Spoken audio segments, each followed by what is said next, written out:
Greetings, Rinkcast, and welcome to Season 4, Episode 3 of the Blackhawks Rinkcast. I am your host, John Jaeckel. Joining me tonight is a stellar crew. First, let me add, we're coming to you live from the Manscaped puckhockey.com studios. Those are our two sponsors, manscaped.com. Stop by manscaped.com and use the Rink Chicago discount code and save 20%, as many people are doing across the interwebs as we speak. And at puckhockey.com, P-U-C-K-H-C-K-Y, use the Rink discount code, all caps, no spaces, and get 10% off your order, including stylish Rink gear. So joining me tonight are three of the usual suspects. With one new face, we've got Sean Fitzgerald, Eric Andrews, and the corporate Andy Campbell joining us tonight. Gentlemen, how are you? Sean? I'm doing well. Doing well, John. Doing well. Happy to be here. Sounded like you might be getting a little early stage COVID there, but you sort of... No, I'm good. I don't see people. I stay hunkered down. Right, that's good. Stay that way, buddy. Eric Andrews, how's it going, bud? Doing well. Great. It's been a while. We had the leader of the Rink Colorado in the Manscaped puckhockey.com studios here just before we got on the air, and he beat a retreat out of here, knowing that he would go head to head with Eric all night. The rest of us were making popcorn. Corporate Andy Campbell, what's happening, my man? Not a whole lot. Doing well. Great to be here. There's great hockey on every night. It's awesome. The Hawks game tonight. Including the Hawks. Everybody will be watching us instead of the Hawks. There you go. 18 minutes left in the first. I'm keeping my eyes on it right now. We'll see. Apparently there's already been a scrum in the game. There's already been a scrum? Oh. Yeah. 0-0. I always see the Preds have 4 SOGs, and I don't know. Okay. We'll see. Fair enough. We'll see. We'll keep you apprised of the score of the game if you're deciding to watch us instead. Sorry. Oh, that's all right. That's all right. So, gentlemen, first topic tonight. We, as most of you know who watch the Rinkcast, especially this season, we've gone to more of a rapid fire format. We're going to do the same thing tonight. Give you back some of your evening and give our team back some of their evening. Andy's got some corporate board meetings to go to yet tonight, so he'll have to go and do that. Anyway, state of the team after 6 games. I had a blog I put up in my week 2 recap the other day where I took a point of view on that, but I'll wait and share that at the end. Let's start out with our new guest host, Eric Andrews. Well, I mean, in my opinion, this is probably what should have been expected. I mean, beating the Detroit Red Wings really isn't saying anything. I mean, I guess in some ways they did fairly convincingly beat them, but I mean, still, it's really not saying much to be beating the Wings as Dylan Strome scores. Yeah. But yeah, I mean, I think, it was just a given that they weren't, going to be competitive against Tampa Bay, and Florida, I'd say is probably a little bit better than they are. They have the capability of being better than the Blackhawks anyway. So, yeah, I mean, nothing has really surprised me too much, I would say, through 6 games.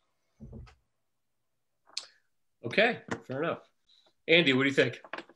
Yeah, well, so 1-0 Hawks, Dylan Strome on the power play as we speak right now. Got to minimize on my phone. Yeah, darn. And that doesn't mean that I have to like Dylan Strome tonight. I just want to clear that up right now. But yeah, I think they are what they are. I think there's been some positives with some of the younger guys. I think there are certainly some concerns, and we've all been chatting about it a little bit, particularly with regards to some of the guys in the pipes and Mr. Boquist, hoping that Lankinen was great in those 3 games that he played. I mean, 3 games and 5 points as a goaltender, and he was strong. He was solid. He gave the Hawks an opportunity to think a little bit more offensive mindedly with their approach, which is good, particularly for some of the young guys with their confidence.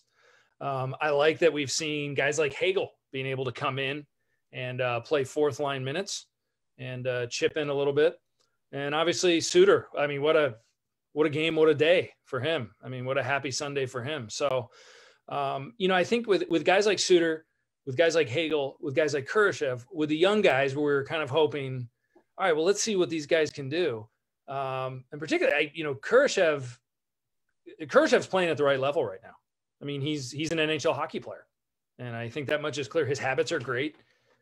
He keeps everything in front of him. He's incredibly responsible. There's no huge flash in his game. But I think he's a promising prospect. We'll still call him a prospect for now. And so those are all, I think those are good signs for young kids getting valuable minutes and contributing to a team that will continue to struggle. I mean, they did beat the Red Wings twice. But when you got young guys, when you're in a rebuilding mode and you need to give guys confidence, it's been good to see. And it probably wasn't easy for a lot of those guys to have their first action being against the defending Stanley Cup champs. That's a really hard initiation into the league. But so I don't know. It's been fun hockey to watch, and I'm just going to throw it out there just because we take him for granted, just because we've been lucky enough to. But Patrick Kane is still so damn good. I mean, he's the cat's pajamas. He's the man, and he's still such an elite talent. Yes, I agree. And I was going to actually touch on that as well. Sean Fitzgerald. Yeah, the team. We've seen they can't play with the upper echelon teams, but they're not the worst team in the league. Is basically what we've seen in 6 games. They're like Andy's touched on. There's some building blocks we're starting to see. We've got to continue to progress with Ian Mitchell, Kurashev, Pius Suter. Lankinen looked good. His 2 starts and nets. Hopefully that continues. And then just kind of go from there. Like I stressed in my recap in the first week, it's all about development. Player development is the key this year. It's not so much about what the wins and losses are. It's developing your young guys for the future. And then when you get hopefully a high draft pick to hit on that player, and then hopefully continue to develop until you're ready to win again. And hopefully Patrick Kane's still around and still, if not at the level he's at now, close enough where they're still going to be good. Because Patrick Kane is on another level some nights on the ice. And in that Tampa game in the second period, I believe he was just unreal, and they made it close. And then obviously talent took over, and the Blackhawks just don't have enough. So that's where I'm at with that. I agree. The gist of my blog was that, you could kind of break down the first 6 games into 3 sets of 2, the home and homes, or the back-to-backs rather, not home and homes, against the 3 different teams, Tampa Bay, Florida, and Detroit. Tampa Bay being arguably the best team in the league, Detroit being arguably the worst team in the league, and Tampa Bay being arguably the most middling team, Florida being the most middling team in the league. And the Blackhawks kind of played as you might expect against all 3. Let's sort of taking it backward. The Detroit games, the Blackhawks were dominant, but then Andy, what you're saying, I'm watching the game and I'm going, the Blackhawks, for all the young guys they've got in the lineup, they still have Duncan Keith and they still have Patrick Kane, and they have Dominic Kubalik, and so as a result, they should be able to pretty easily get by teams like Detroit. Detroit is essentially an AHL team with Dylan Larkin, plus Dylan Larkin, Detroit fans probably get really angry at me for that, but that's okay. They don't listen to the show anyway. And then the Florida games, Florida's a team that, the Hawks ought to be reasonably competitive against. They lost a game and they took a point in another game. And then the Tampa game, Patrick Kane can go into the phone booth for a period or 2, but at a certain point, water's going to find its level in that matchup, and it's like the playoffs and a lot of these back-to-back games against different teams. If a team has a mismatch advantage in the series, it's going to start to show in the second game, or late in the first game, because eventually those things always come out in the wash when you see teams back-to-back or over a 7-game series. So I think that we didn't really learn anything that we didn't kind of expect about this team. I think people got a little freaked out when they started 0-3. But again, 2 of those first 3 games were against the, defending cup champions. So I don't think anybody should have. Games like tonight against Nashville, I think, are going to be a good measuring stick. Because again, Nashville's a team that's kind of in that mushy middle of the NHL, and so it's going to be a process. And so it kind of leads me to my next topic, and that is, it's a funny. I still feel like the Blackhawks, although they're talking about a rebuild and they're saying they're rebuilding, I still feel like they're kind of following the same formula they followed in years past, trying to ease young guys in while having just enough veterans to maybe be competitive. I mean, because when I look at guys like Carl Soderberg on the roster, Patrick Kane still being around, Duncan Keith still being around. If Jonathan Taves weren't sick, he'd still be around, obviously. And yet they've got these young guys. So I feel like we're not seeing really a big departure in the formula, except they've gone a fair amount younger this year than maybe years past. But I still feel like the results are going to be the same. They're going to end up like, 12th to 14th in the West, out of the playoffs. There may be a brief period of time, over the course of the season, like 3 weeks, where everybody gets all hot and bothered and says they're a playoff team and anything can happen, and then they'll fade down the stretch. What do you guys think, Andy? Yeah, I mean, I also think that a couple players who are, and I don't want to say they're overachieving, because I actually think that they're fine hockey players, but that are really helping this team move along. I mean, outside of Patrick Kane, I honestly think the Blackhawks MVP right now has been Calvin DeHaan. He is an incredible defenseman. He's so solid. His gap control is great. He's been chipping in offensively. And right now, he's healthy. And we really haven't seen a full healthy DeHaan since he's been here. And DeHaan and Connor Murphy right now we're getting what we're paying for, or the Hawks are getting what they're paying for out of those 2 guys. I mean, those are bona fide NHL defensemen, despite all of the rebuilding talk. I think Keith, DeHaan, and Connor Murphy would be defensemen on competing NHL teams and even on possible cup contenders. So I think that is, that it's easy to overlook that because you don't notice those guys as much. But I think that is what's keeping this group afloat. But I agree. There are going to be some dips. There are going to be some dips along the way, and the schedule is going to continue to get hard, and get harder. And I do think at the end of the day, if this team overachieves, which, if they put a little bit of run together here in a short season, I would put them in that category. Then they're going to be exactly what everyone doesn't want them to be, which is not bad enough to do a real rebuild and not good enough to compete. And, we can't have it both ways. You watch them in their first 3 games, you go, oh my God, this is rock bottom, and then they go 2-0-1 and they're all up 1-0 tonight. And you go, guys, maybe you shouldn't win. So, I guess that's part of just being, stuck in the middle. I do think they'll still be on the outside looking in. How far on that outside? It depends on management too, as far as do they want to make some unpopular moves to make sure that they are actually in rebuilding mode.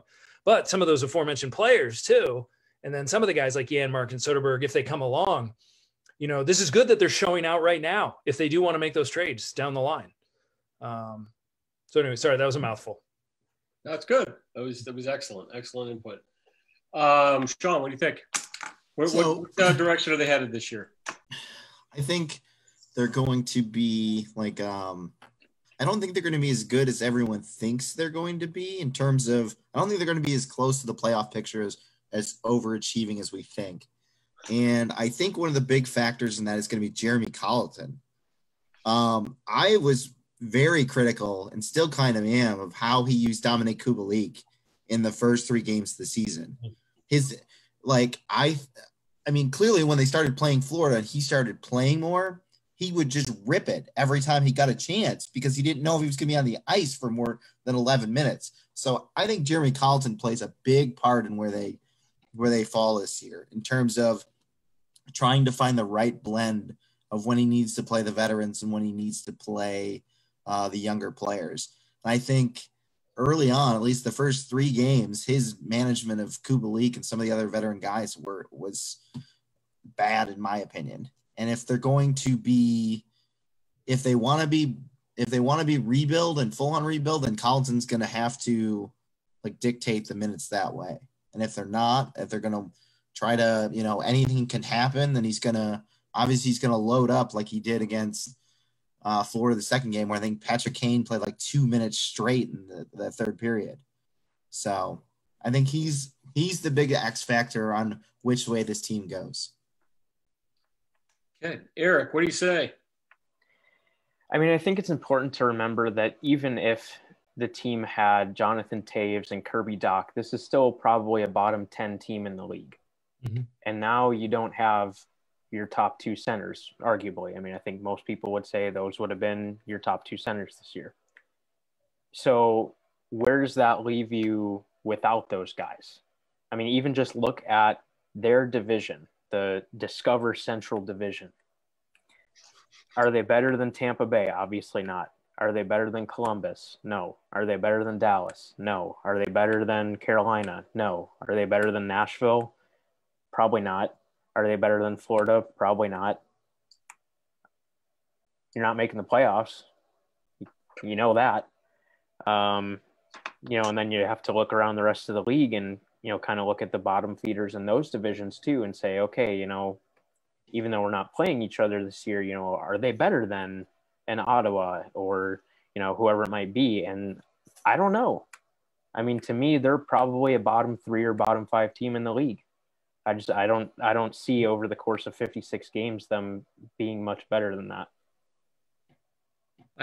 Thank you, Eric. I kind of feel like they're like somewhere in like between 18th and 26th in the league, based upon the fact that they still have one of the game's premier players and an aging but still very effective 2-time former Norris Cup winner on the blue line. I just feel like even, as battered and bruised as the veteran core is, those two still being around, gives them a leg up on the Ottawas and the Detroits.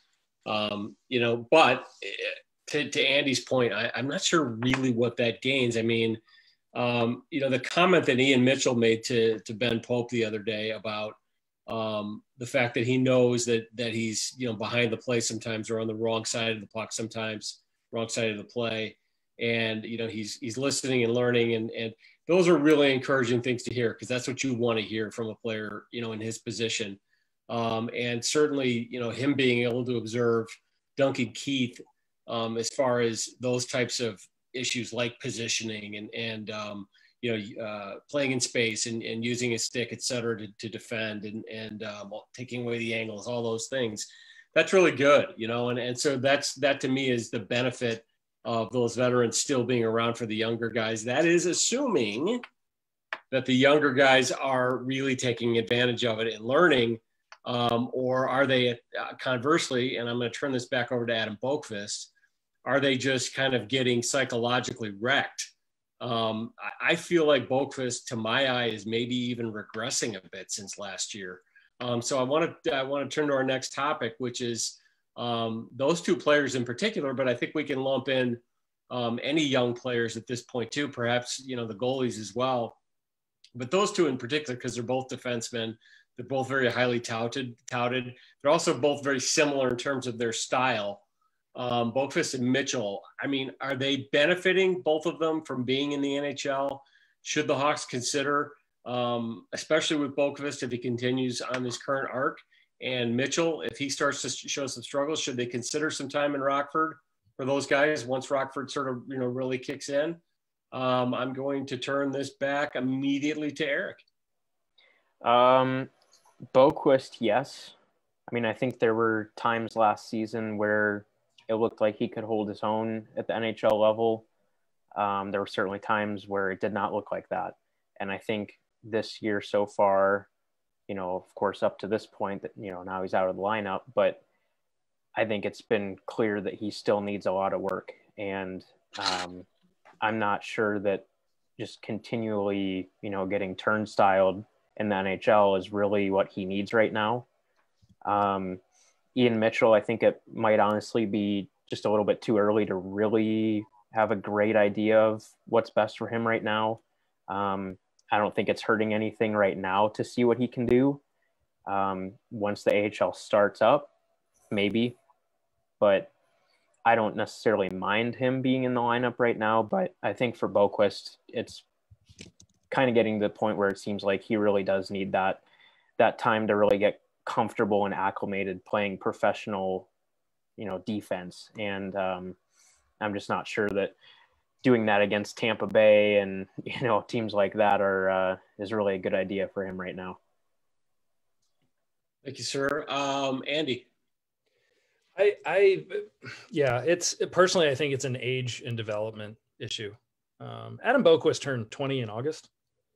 Where Adam Boquist is an age right now, he is of age, or in some cases younger than a Division I college hockey defenseman. And so I think and when you think about Mitchell's 22 years old. So, I mean, Mitchell at the age of 20, a year and a half ago was in the middle of his sophomore season at Denver, just getting better. Yeah. And I think Boquist, has been rushed. I don't think he's physically developed enough to be an NHL defenseman. And I would like to see him in Rockford, not just for development of his game, but honestly, health reasons. I mean, he gets tattooed out there. Yeah. I mean, he is really, he gets beat up, and it's a physical maturity thing. Yeah. And I don't know, how good that is ultimately for his game, to be picking himself up off the ice where, he's a good puck moving defenseman. He's a very good skater. His issues are in his own end of the ice and physically being able to compete.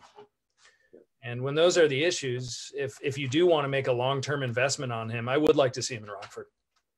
I think that they're, some of the other Blackhawk defensemen, I think that, maybe, Keith was a smooth enough skater at that age, but, Duncan Keith, this guy's going to the Hall of Fame. He spent a ton of time in Norfolk. And, I almost, for not only for his development, for his physical well-being, I think Boquist should be in Rockford at some point this season. Yeah. Sean, what do you think? Yeah, I'm going to echo the same message. I think last year was supposed to be like a development year for him, and he played 15 games at Rockford before they called him up. And then this year, he looks lost at times. He's over skating, out of position. When him and Zadorov are on a pairing together, it's a nightmare. I think he would benefit from playing in Rockford this season. I mean, they've talked about how well Nicholas Beaudin looks this year. How he's put on muscle. He's put time in at Rockford. He's adjusted. Let's see what he can do. Yeah. And let Boquist go down and learn just like Beaudin did. I think that's the way to go. And we knew what Boquist was coming in. I know they made a big deal about Brian Campbell going to work with him, and they put together all that footage and stuff like that. But ultimately, we knew he was a very offensive-minded defenseman. And he showed that he can do that, but now he's got to show he can play in his own end. And I think Derek King and those guys would be able to work with him down in Rockford. I think it's a need too with him staying up and sorry to go back to this, but a right-handed shot defenseman, Beaudin's on the left. If Seabrook's back, it would be a lot easier to, shuttle him back to Rockford to get him some work. But I agree. But I think they're doing the right things with Beaudin. He's 21 and he's getting better and better and better. And Boquist hasn't really been afforded that opportunity. Right. I agree with everything you guys are saying. And it's funny. I feel like there's a degree to which the league has kind of changed a little bit, and some of these younger guys are being plugged into the NHL earlier, league-wide. But I also wonder, too, with Boquist, because the Hawks have hyped him so much as the future. Stan Bowman, I believe, has a tendency to kind of try to force narratives that make him look good and make him look smart, and like the great GM he wants desperately to be seen as. And I feel like maybe there's a little bit of that forced narrative going on with Boquist. I feel like if because Andy, you raised a really good point about him getting tattooed. You know, when you go to games and you're actually at ice level, you see a lot of the other stuff that goes on that isn't shown on the TV cameras. And the truth of the matter is that a lot of the teams around the league have a book on other players, and especially young players.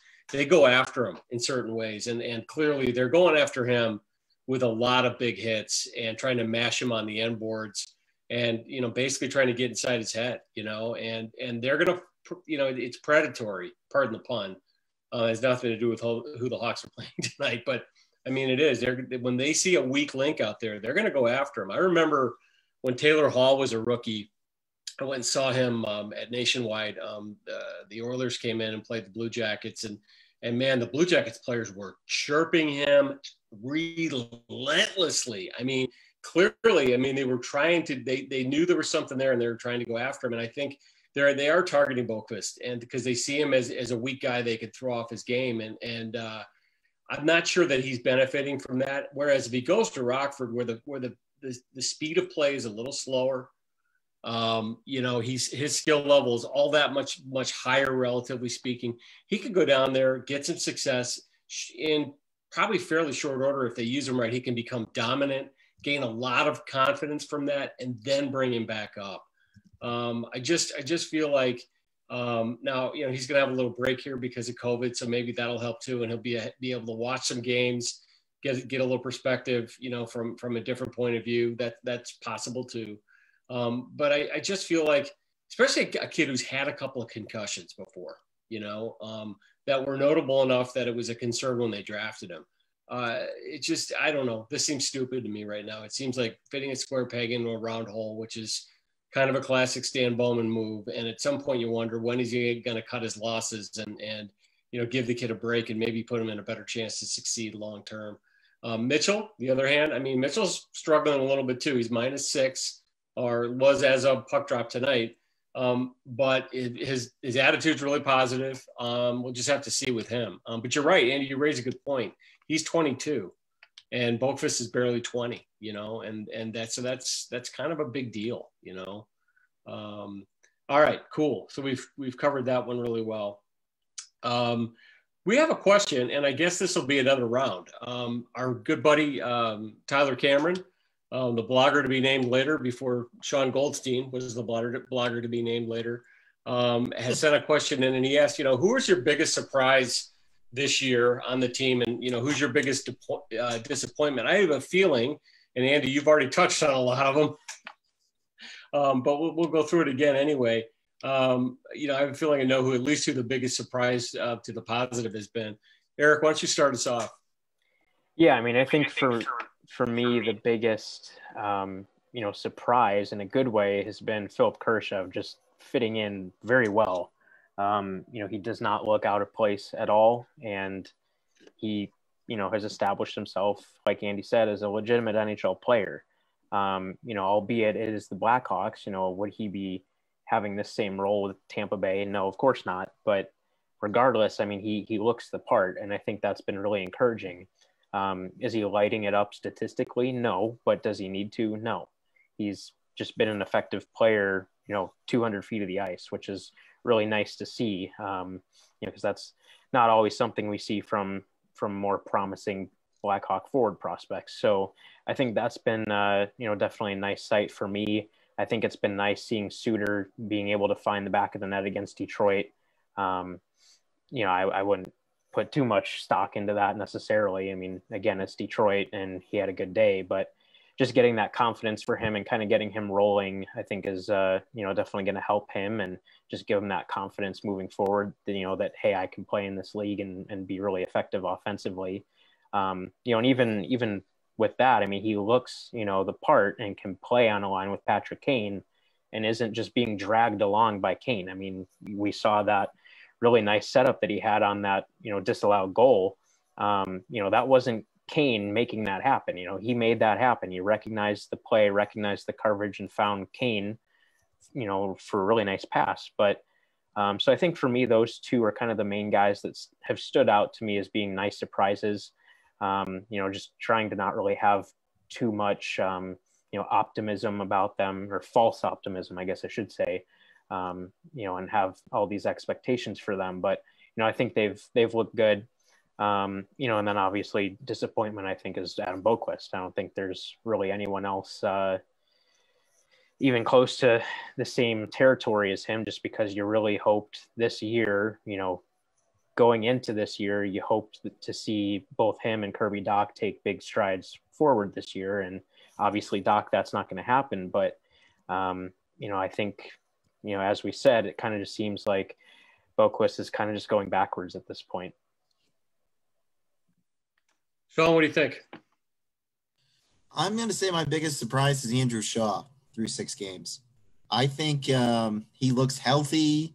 He's got a little chippiness to him again, especially the last couple of games, the last 2 games of the Florida series and 2 Detroit games. I think he was showing some things, and I think Andrew Shaw's a big, if he can stay healthy and hopefully they can find somebody who wants to take him, I think that'll be a good thing. I think Andrew Shaw is my big surprise, my biggest surprise right now. And I mean, I guess I'm surprised, but not really, that the Blackhawks European staff just keeps finding guys. Like Pius Suter's just another guy that's come through that pipeline. Dominic Kubalik, Antti Ranta, Jan Ruta. They find guys over there and they bring them over. Artemi Panarin. They find guys, and I'm always amazed that the European staff is always so good at finding guys, but we're not very good at drafting guys. So I can never, it just boggles my mind. And then my biggest disappointment, I guess, I'm going to go with Colin Delia. I thought he was going to, he's had time in the NHL. He looked good in Rockford. He looks good in Rockford. I thought he was going to show better in the NHL, at least better than what he's shown thus far. Now, who's he played against? He had the 1 game against Tampa, okay, but then he had I believe, didn't he get one of the games against Florida too? And he didn't look too good there. He's got a 5 goals against average and a save percentage below 9. So Colin Delia, I guess, is my biggest disappointment thus far. So those are good insights. Andy, what do you say? Yeah, I echo all of these sentiments. I think, they're all very accurate. Khrushchev is obviously, I put him up there because I didn't know if he'd be in Rockford or what the deal would be.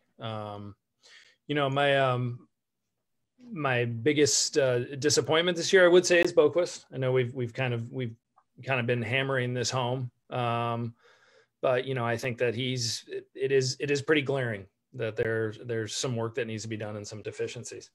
I can't say that I'm that disappointed in too many other players. Dylan Strome is what he is. I'm not a big Dylan Strome guy. I've been very open and honest about that. Yes, he has their only goal tonight. He will disappear for games at a time. He just did. And if you disappear against Detroit, I guess that's where it's okay to disappear. But at the same time, up until tonight, he had 1 shot over his last 3 games. That's disappointing. For your number 2 center, who you just paid a contract that I don't believe he's earned. And then as far as my pleasant surprises, I will go with Kevin Lankinen. I think it was going to be interesting to see who was going to come out and win this goalie job. And maybe I just didn't know that much about him. You felt at the beginning that it was Subban and Delia's job to lose. And Lankinen, with his 3 starts, has gotten all of the Hawks points to date. And, while we miss one guy that recently retired after signing with the New Jersey Devils, it kind of reminded me of someone who spent a considerable amount of time in Rockford while the Blackhawks were winning their first Stanley Cup. In fact, their entire season. Then he came in 2011 and then was the guy, Corey Crawford, up until last season. So big props to Lankinen for doing the work and paying his dues. And I know I've mentioned these guys before earlier, but I think Connor Murphy and Calvin DeHaan have been excellent to date. Good stuff. So I'm gonna my biggest surprise, even though Andy was probably ready to be the host of the Pius Suter Hour on the Rinkcast, and I trust Andy's judgment, and I mean that in all sincerity. I had not seen enough, and I always have a skepticism about European guys coming over and never having played on the smaller North American ice sheet, and how they'll adjust to that. But the thing about Suter that I really like is the fact that his game just seems so NHL ready in terms of the way he, he goes to the net and he stays in front of the net. And he's just one of those guys who does a lot of things well. He's not super flashy, but, he seems to think the game at a pretty high level. He seems like he's been very well coached, as he's come up through hockey, and you see that in his game. And I actually think, yeah, Sean, I do agree. I don't think he's going to score quite like he scored against Detroit, but I do think he's going to be a pretty valuable NHL player. I mean, to be honest, I didn't expect another Dominic Kubalik. I probably expected more of another Cahoon, with Suter, and I was never a big Cahoon fan. So, but I there's something about his game that I really like. I really like guys that are always around the puck, and they work hard and they're smart. They've got good hockey sense because they'll make a lot of things happen, and that's what Suter looks like to me. So he's my pleasant surprise. Disappointments, I'm going to go with both of the older goalies, Delia and Subban. Now, Subban, as of right now, has stopped all 17 shots, versus Nashville, and that's great. And he's a guy who's been around the league a little bit. He was a first-round draft pick, and I realize that, a lot of people are really down on him, but, I think when the Hawks acquired him, the thinking was, well, he's raw. He's very athletic, and maybe we can do something with him. And I agree with you, Andy. I think the job was there for Subban and Delia to take, and the fact that they both got out of the gate kind of bad. I mean, yeah, I get it. The defense isn't very good in front of you, but conversely, I mean, Lankinen has kind of stepped up in his games, and he's overcome kind of a lousy defense. Although, in fairness, he saw less shots per game than the other two guys saw. So. That'll all kind of play itself out over time. And, one of the things I've observed about Lankinen a little bit is that, he stops a lot of pucks. He does have a tendency to kind of overplay shots sometimes and get a little out of position. So that'll be interesting to see, if he reins that in, and that wasn't just kind of adrenaline his first couple of starts. But yeah, I mean, there's something interesting to watch there. And I know the Hawks are very high on him. So I think that, he's going to be given every chance to succeed, I think. So that fucking treasure trail. What's up with your fucking body hair, Big Shoots? Hockey's back for the 2021 season. You know what that means. It's time to take care of your family jewels and overall hygiene with the global leaders in below the waist grooming, Manscaped. Use the right tools for the job on and off the ice. Take it from me, the Marty Brodeur of Cooley and Coiffing. Don't be a goon and fight your bush. Our new partners at Manscaped are here to help you manage your naughty bits so you stay clean, fragrant, and aesthetically pleasing to your significant other where it matters most. Every Manscaped product is now available all over the USA and Canada, and with a special 20% discount for Rink Rats at manscaped.com.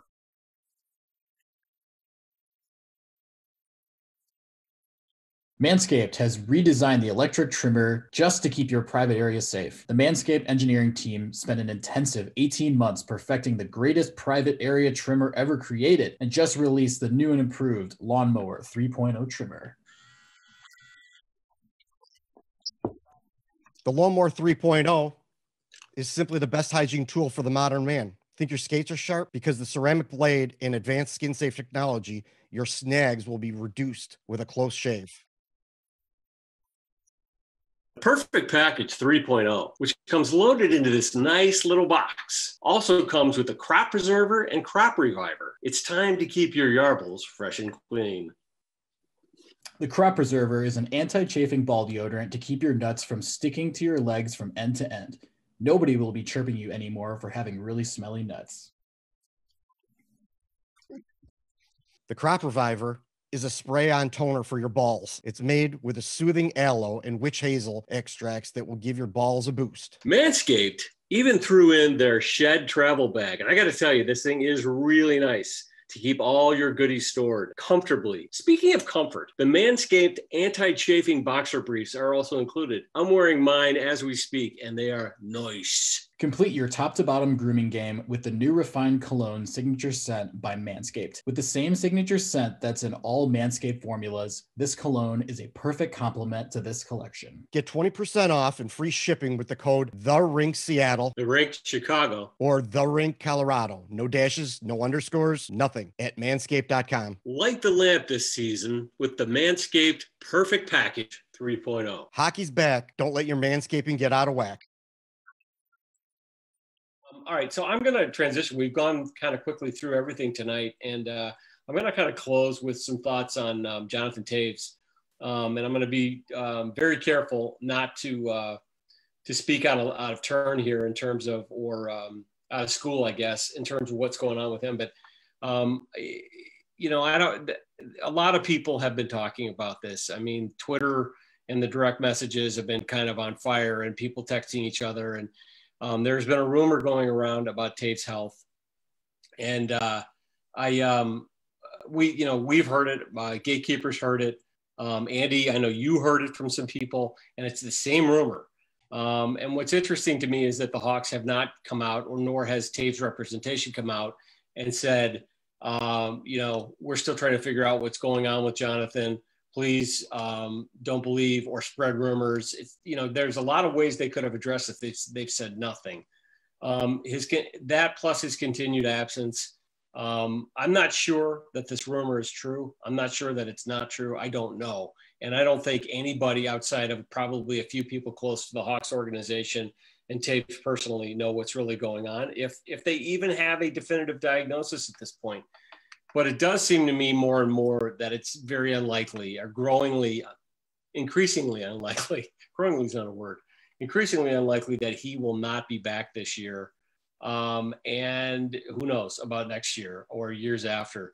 And I think that leads me back to, I think we as Hawk fans need to look at this in a certain light. And that is, Jonathan Toews has been a great player for this franchise and was, a cornerstone in 3 Stanley Cups, and a guy who gave his heart and soul for the team. And if it is, in fact, the point at which he's got to hang up the skates, and I'm not saying it is, but if it is, I think that, our concern for him should not be about whether he plays hockey again for the Blackhawks, but him and his health and his future after hockey. Because he's a guy also that I've always felt had a pretty bright future ahead of him in a variety of different pursuits. I always felt like he was going to go into politics in Canada, actually, because he's a guy who's very aware of what's going on in the world and has opinions and he's certainly a bright guy, very charismatic. And I know we're all really pulling for him, and this is a time when it's really not even about hockey anymore. I don't think. I think if he comes back, fantastic, that would be great. But if he doesn't, and he can't. Let's just all remember, and respect his privacy. And I guess what I want to say is anybody who's frustrated that the team hasn't made a statement, maybe what's going on here is everybody's trying to respect his privacy at a really difficult time. I'm not saying it is, I don't know, but that could be the case. And I think as such, us fans, we can speculate all we want, but at the end of the day, until the team comes out and makes a statement, or Taves' team comes out and makes a statement, we just don't know. And until they're ready to do so, I think we need to respect it, because this is about more than hockey, and this is a guy who's given a lot to us fans. So let's give him the space, to really get comfortable with this, whatever's going on, or to get healthy and come back. I don't know. So anyway, you guys, what do you guys think? Andy? I mean, JJ, you nailed it. I agree 100%, 1,000%. And for those that are out there and, want to throw rumors publicly on Twitter and almost try in some sort of bizarre, a race to be first attitude about things, shame on you. And I think that this is, whatever's going on with Jonathan Toews, it's Jonathan Toews' business. Right. And that's that. And so the Blackhawks, they don't have to say anything about what's going on with him. And if anybody knows, and, the thing about whatever's going on with him, and let's just hope that that he is ultimately healthy and moving on with his life, and whether or not there are skates on, he'll do what's best for him. And if there is an opportunity for him to come back and play, he won't miss it. Right. And, but I agree. I think that this is a moment where everyone should just make sure to respect the guy who's brought us the bacon all these years. Yeah. I mean, he's the guy, he's the captain, and we won't see another one of his fabric in a Blackhawk uniform, maybe in our lifetimes, to put out the way that he has every single night. And so best to him. And that's all I got on that one. Yeah, thanks. I appreciate that. I think you've nailed it too. Sean, what do you think? You guys really said it well. I mean, our hearts go out to him. Health is ultimately, like, he's not just a hockey player, he's a human being. And we have to remember that sometimes, that we get so involved with these people in terms of sports, and they have lives outside of sports. And health is a very important thing. And having dealt with some illnesses myself, and it's just, you have to feel comfortable when you want to tell. You have to be comfortable in order to share with it, because it's people are going to look at you differently afterwards, and it's hard. So you want to make sure that you're comfortable with everything. You've gone through everything with everybody. And you figure out what your next steps are going to be. So, Johnny's just done an immense amount. Like what you said, John, about him going into politics. He's just such an eloquent speaker, I think, is like somebody who represents the team and the city and the franchise just so well. And maybe even the league. It's like he personifies what you want a captain and a player on your team to be. So I think we, as fans, we owe him, like, no rumor spreading. Just when he's ready, or when they're ready, they'll tell us, and just support him as best you can. And donate to his foundation, buy some of his Jonathan Toews stuff. I bought this hat to show my support for him, and just continue to support him. That's all we can really do. Yep, that's a cool hat too, by the way, Sean. Thank you. I'm trying to keep Andy impressed with my hat game. So I continue to be just bowled over with enthusiasm with your hat game. Every session, something new and very exciting. Sean's definitely leading the way on the hats. No question. So a lot of stuff. So Eric, what do you think about the whole Toews issue and the uproar and the rumors flying around? Yeah, I mean, I think you guys have really said just about all there is to say. I mean, I would just echo what Sean said. We just see these guys on our TVs and sometimes, in NHL arena. And in a way, we just kind of think that they're robots, and they're not. They're human beings, just like each of the four of us, and just like everyone watching and listening to this. They have lives outside of the game and outside of the rink. And Jonathan Toews' life doesn't end as soon as he retires. Hopefully for his sake, he's still got many decades left to be successful as a human being after the game of hockey. And, I think thinking anything other than that, having any other mentality or outlook on this other than that is just the wrong outlook to have. It's not like Toews is, an up and coming prospect and just fizzled out and had some health issue when he was 23 or something. I mean, this is one of the greatest players of all time that has led this franchise to the best, success they've ever had. And, even if this is earlier for him to go out, if this is it, I mean, who knows? Like you said, JJ, we don't know. And, but say it is, what more could you possibly have asked from him? Right. He was the ultimate Blackhawk, ultimate NHL hockey player. Yeah. It's funny. I mean, and we're still kind of early tonight, but we'll wrap it up here in a few minutes. But it's funny. I mean, I just, sometimes when I'm on Twitter, and this was really before these rumors started flying, I would just see some threads sometimes where fans in other markets would just so downgrade him and so minimize him. And it was just like, really? Yeah, he's probably not what he was 5 years ago when he was just, an absolute beast on skates, and he took this team on his back in the Western Conference Finals against Anaheim. And just willed them to victory, you know. And he's probably not quite that player anymore, but he's still like, a 55, 56, 57% faceoff guy. He's going to get you 50, 60 points at minimum. Incredible leadership on and off the ice. Just such a beast in the corners, and so smart defensively. I mean, all those things. He's still, he's still, as a player, where we have him bookmarked right now, he's still a really good player, and will definitely be a Hall of Famer. And I personally think that the Blackhawks as a franchise are pivoting now, and I don't think we're going to see another Stanley Cup in the Patrick Kane, Jonathan Toews, Duncan Keith era. If Jonathan doesn't play again, it probably, as far as the Blackhawks on ice fortunes, is not the worst thing in the world. But the real issue is him and his health and his future. And I know all of us at the Rink have been focused there from the very beginning. And that's why we have not chosen till tonight to even discuss this. And we're trying to do so in a way that's reverent and respectful and appropriate. We just, we wish him the best.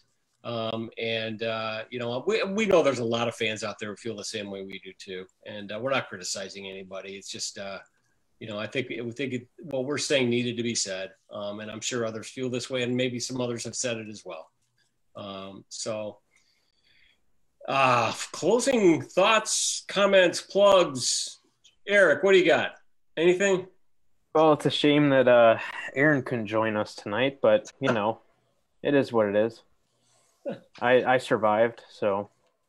For those of you who don't know what we're referring to, but Eric and Aaron are daily combatants in our Rink Twitter chat, and sometimes all of us sort of get pulled into it as well. It's very good natured, but it's fun. It really is. And had Aaron decided to hang out, we probably would have had a little more fireworks tonight. Sean, closing comments, thoughts, plugs. I'm excited for the AHL to start. I want to see, what some of these young guys are going to do at the AHL level. I'm excited because I cover the Indy Fuel. If some guys will get promoted up to the AHL level. So I'm excited about that. That's always a cool thing when like somebody you cover gets promoted to the next level. I know Andy will be excited about guys hopefully getting called up to the Blackhawks and being able to write that stuff. So I'm excited about that. I'm excited to see Eric's favorite guy, Matt Tompkins, play goalie for the Rockford Ice Hogs. That's what I'm excited about. So Matt Tompkins, an ex-Ohio State Buckeye. Yeah. Actually, if you're gonna predict right now, I think you'll see the young man from the Fighting Irish get that first game. I think Morris will be in the pipes for that first. Yeah. We'll I'm okay with that. I'm a big Golden Domer fan. I have 3 Notre Dame hockey jerseys. So, do you have a hat? A Notre Dame hockey hat? I might. I have a few hats. I'm sure you do. I don't know. I don't think I actually have a Notre Dame hockey hat. I did get made fun of. I went to a football game and bought a Notre Dame hockey jersey from the bookstore, and I was ripped the rest of the day for wearing a Notre Dame hockey jersey. It was cold, and I love. I think it signifies your individuation. I think it's a plug. I think so. I think it's JJ, I got one last plug real quick. I just think we all need to think about this, and I think Blackhawks fans need to think about this in general. And we spent this, kind of this podcast, and we were talking about Boquist, and we were talking about young guys, and then we kind of ended with Jonathan Toews, and Toews and Kane coming into the league as young as they did does not happen that often, where you have 2 guys have that kind of impact, and it was absolutely lightning in a bottle when it happened. And we might never see it again as Blackhawk fans, to have, 2 kids in their late teen years come in and then all of a sudden a few years later, Stanley Cup champions just like that. But, you think about, the Suitors, you think about Pius Suter, and you think about Dominic Kubalik, and then you think about some of the things that we've been saying about Boquist, you know, Suter and Kubalik come over to the NHL, and right now they're 24 and 25 years old, and they have been professional hockey players. And they've been doing this, and they have physically matured. And Boquist is having a tough time, and he's just a kid. And it's just kind of, while we all want this to be the youngest man's game possible, where these, you know, teenage talents come out of nowhere, we've been so lucky how we've had it in years past that a lot of these young kids, I think we do expect too much out of them as fans when they're really, really young. So I don't know, just the age thing with Suter and Kubalik kind of caught me when we were talking about all this. So it takes time to develop kids and talent. Yeah. And it really does. I'm sorry, I interrupted you. No, I'm done. That's good. I'm good. No, it really does. And I think that's kind of been forgotten. I know that, 10 years ago, the Red Wings were really the model of letting prospects marinate in the minors for a long time. And, they were actually kind of an interesting counterpoint to the Hawks who started really especially in the last 5 to 6 years, really started trying to move prospects up quickly. And, I think that there's still a lot of room. There's a reason that the AHL exists beyond just entertaining people in Rockford and Manchester, New Hampshire, and I think we need to remember that and remember that, guys like Adam Boquist or, at a much earlier time, Duncan Keith, Troy Brower, Dave Boland, those are guys who spent time in the minors. Brian Bickle. Yeah, Brian Bickle, et cetera. And those are guys who spent time in the minors and benefited from it. And so I think, Andy, you raised a lot of really good points there, as usual, and everybody else. This has been a great discussion. It's my job now to pivot from maturity to raw salesmanship. And I'm going to ask you to patronize our sponsors like manscaped.com, where if you use the discount code TheRinkChicago, all caps, no spaces, TheRinkChicago, you get 20% off on a pretty amazing range of male grooming products. A number of us have purchased them. Manscaped has been gracious enough to provide us with some of them after I was provided with some and had the opportunity to use them. I actually went and bought some more. I bought a couple of their products, and it's not just all what you're thinking. It's a lot of it is just, male grooming type stuff and toiletry kits and t-shirts. And they've got the most comfortable underwear I've ever worn. So I went and bought a bunch of stuff. I bought some toiletry kits for my sons who are slobs. And, so go check them out. 20% off with the Rink Chicago, all caps, no spaces. And it's pretty well priced to begin with. So it's a good value. If they have a hat and they give it to us, I'll wear it. I mean, do they have a hat? I don't think they have a hat. They need to get a hat. I'll wear it as the advertisement on the pod. Yeah, that would be great. We'll have to talk to them about that. Of course, Sean, you can always go and get some of these. This is our other sponsor, puckhockey.com, who supply us with our custom Rink hats, Rink t-shirts, baseball sleeves, hoodies, and whatnot. Oh, and we've got those that Rink flannel as well that's still available. I got that for my birthday. So yeah, I was wearing mine the other day when it was cold. It was just nice. 10% off with the Rink. THERI. We really appreciate you guys, taking an hour with us, whether you're watching us live or you're listening to us later on audio, on iTunes, and all the other platforms. We appreciate your time as always, and when you guys send your questions in. As always, we look forward to seeing you again next time on The Rink.